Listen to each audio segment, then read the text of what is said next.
So good morning.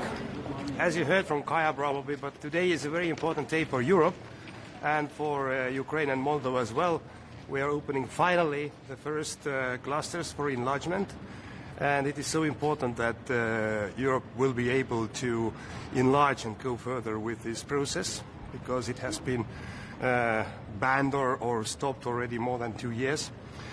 We do hope that all the other 5 clusters will be open as well as soon as possible, and then we can move forward.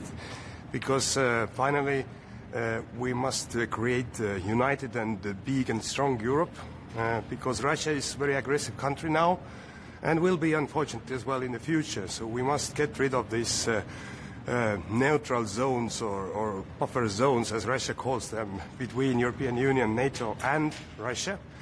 And that's why it is so important that we will bring Ukraine and Moldova and also the Western Balkan countries into the European Union.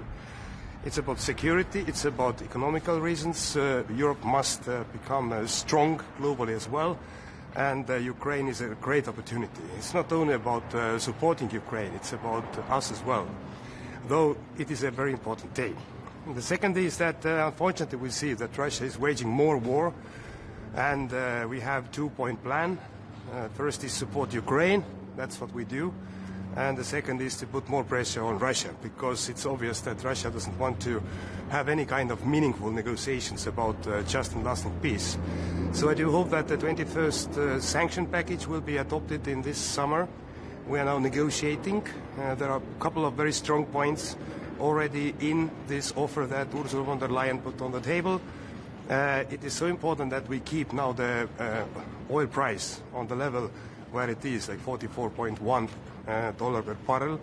It will hit, of course, Russian economy.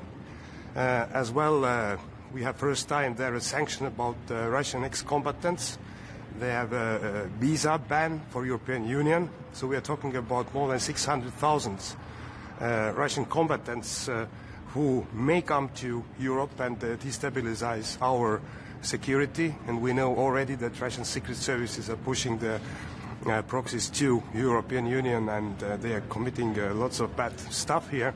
So this was Estonian proposal. But as well, many other sanctions must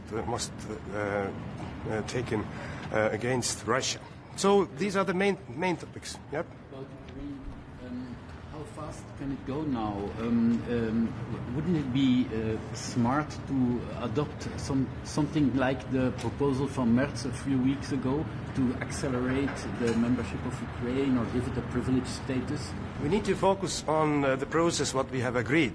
Open these clusters and negotiate as quick as possible. Of course, Ukraine, Moldova, the other countries, candidate countries should do their part as well. But finally, the enlargement process is a political decision. And I can say that we had Orban who blocked everything, but now Orban is gone. So quite many, they have came out from the Orban shadow, and let's see whether we have this unity about enlargement. So we do hope that it will happen, enlargement will happen as soon as possible. And these additional proposals, okay, we can discuss about them. But let's focus on now about this opening the clusters and negotiate. Yes, the last one. How can we make sure that future members will not use their veto to block important decisions in foreign affairs? You cannot be sure, because this is the right that the full member has. As well, Estonia can use veto. But that's why it is so important that all these clusters we are opening now, that these candidate countries are following 100% the foreign and security policy. But Ukraine is doing that. But of course, this is a part of the decision-making process in European Union, and you need to negotiate about your stand. So, but I have my Lithuanian friend coming there, so bye.